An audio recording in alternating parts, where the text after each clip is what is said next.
Dangerous قرار دے دیا گیا ہے کراچی بلڈنگ کنٹرول اتھارٹی کی طرف سے، وہ ڈیمولش ہوں گی اور ان کو ڈیمولش کرنا شروع کر دیا ہم نے. اور ریسٹ آل جو تقریباً 13 کے قریب جو بلڈنگز تھیں اس کو جو ہے وہ ریپیئر مینٹیننس اس پہ ہونا تھا. ہم نے ان 13 بلڈنگز پہ جو ہے وہ آج سے 4 دن پہلے کام شروع کر دیا. مصطفیٰ کمال کی کوششیں اپنی جگہ، مگر متاثرہ مارکیٹوں کے تاجر ان کی کوششوں سے مطمئن نظر نہیں آتے. ایکچولی جو کام ہو رہا ہے 2% پہ ہوا ہے، باقی تو دیکھیے نا بہت ساری بلڈنگ ایسی ہیں جو ابھی ڈیمولیشن ہوئی نہیں ہے، جو گر رہی ہیں. ابھی آپ کو پتا ہو کل بھی ایک بلڈنگ صفائی کے دوران گر گئی ہے. تو یہ تو ابھی کام تو میرے خیال سے مہینوں برسوں کا ہے، لیکن اب یہ گورنمنٹ سے ہم نے وعدے کیے ہوئے ہیں. گورنمنٹ نے ہمیں جو اناؤنس کیا ہے پیسوں کا، وہ ہماری کل چیمبر میں میٹنگ ہوئی ہے، انہوں نے ہمیں تسلی دی ہے. لیکن ہمارا سب سے بڑا پرابلم یہ ہے کہ ہمارے ٹھیے جو ہیں جس پہ ہم بیٹھتے ہیں وہ بن جائے تاکہ ہم اسے بیٹھ کے اپنا کاروبار کر سکیں.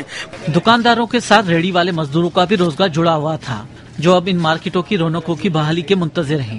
بہت اثر پڑا ہے، پورا دن ادھر ایسا بیٹھتے ہیں، کام وام نہیں ہے، گراہک نہیں آتے، ایسا بیٹھا ہوئے. ویسے روزانہ کیا روزی ہوتی تھی، کیا روزگار ملتا؟ کم از کم 400-500 روپے روز کماتے.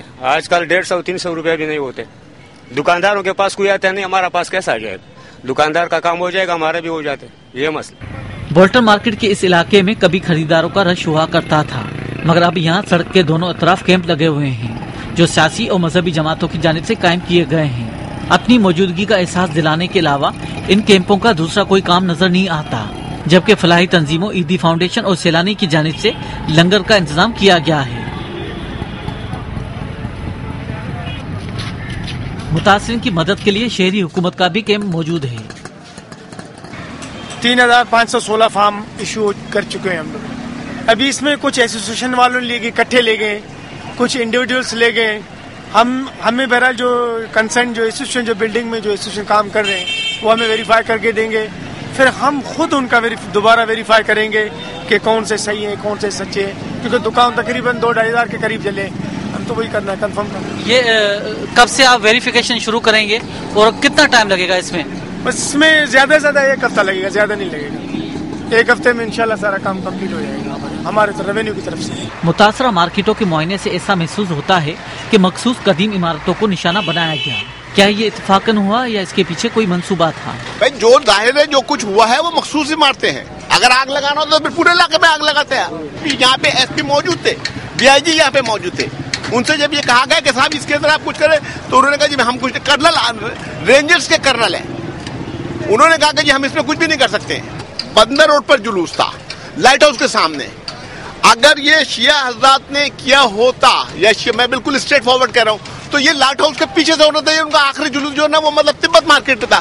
یہ لائٹ ہاؤس کے اوپر جلوس ہے اور جس سے آگے جو نا یہ ساری چیزیں ہوئی ہیں لائٹ ہاؤس سے لے کر، اور یہ آپ دیکھیں مطلب صرف وہاں سے کیا نام ہے بولڈر مارکیٹ پورا لے کر اور یہ یہاں تک، یہ بولڈر مارکیٹ تک. تو یہ سارا کچھ جو کچھ ہوا اس سے آگے ہوا ہے. یہ کون لوگ ہیں، کس نے کیا ہے، یہ سمجھ سے باہر ہے. بعض متاثرین اس کارروائی کو ان مارکیٹوں کو دوسری جگہ منتقل کرنے کی پرانی کوشش کا تسلسل سمجھتے ہیں. شاید یہی وجہ ہے کہ انہوں نے کسی متبادل جگہ سے کاروبار شروع کرنے سے انکار کیا ہے. دیکھیں بھائی، انہوں نے ہمیں مطلب یہ آفر دی تھی، وہ ہم نے سنی انسنی کر دی تھی. آپ یہ بتائیے کہ نہ وہاں پہ کوئی سٹی اسٹرکچر ہے، کوئی سٹی اسٹرکچر نہیں ہے، کوئی کچھ نہیں ہے. کون مطلب کس طریقے سے جائے گا؟ آپ کے پاس کسٹمر آپ کا یہاں آتا ہے، آپ اس کو کیا مطلب یہاں پہ گاڑیاں ہائر کریں گے کہ پھر آپ اس کو لے جا کر جو ہے نا پھر اس کو مطلب وہ وہاں پہ لے کے آئیں گے. اسی کے جو کراچی کا کسٹمر ہے وہ کراچی کی جگہ کے اوپر آتا ہے. جو مطلب اگر بولڈر مارکیٹ کا لینے والا ہے وہ بولڈر مارکیٹ کے اوپر آئے گا. یہ تو نہیں کہ وہ صدر جا کے خریداری کرے گا. کوئی خبریں یہ آ رہی ہیں کہ بلڈر مافیا بھی اس میں ملوث ہے کہ یہاں پہ بڑی بلڈنگیں بنائی جائیں. آپ کو کیا لگتا ہے کچھ ایسا ہے؟ سر باتیں تو ساری ہیں، لیکن اب اس میں کون انوالو ہے یہ تو گورنمنٹ بتائے گی نا. گورنمنٹ ابھی تک کوئی سیٹسفائی نہیں کر پائی ہے تو اس کو ہم کیا کہہ سکتے ہیں. ہم کو ابھی تک کسی نے ان کے بلڈ کے نہیں پوچھا. آتے ہیں صرف موویاں بنواتے ہیں، چلے جاتے ہیں. فوٹو سیشن ہو رہا ہے یہاں پہ خالی. لوگوں کے لیے یہ تفریح بن گئی ہے، سیاستدانوں کے لیے. بولٹن مارکیٹ سے قبل لائٹ ہاؤس میں لنڈا بازار کو بھی نشانہ بنایا گیا. سردی کی لہر کے ساتھ ہی شہری سیکنڈ ہینڈ گرم کپڑوں کے لیے یہاں کا رخ کرتے تھے، مگر دکانداروں کا سارا مال جل کر کوئلہ ہو گیا ہے. سردیوں میں رش بہت ہوتا ہے، سیزن میزن سارا ختم ہو گیا.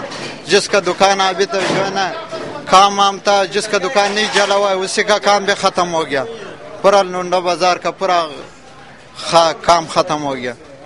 یہ بلوا اتنی بڑی تعداد میں کہاں سے آئے اور وہ لوگ کون تھے جنہوں نے ان مارکیٹوں کو نظر آتش کیا اور لوٹ مار کی، جس کے بعد غائب ہو گئے؟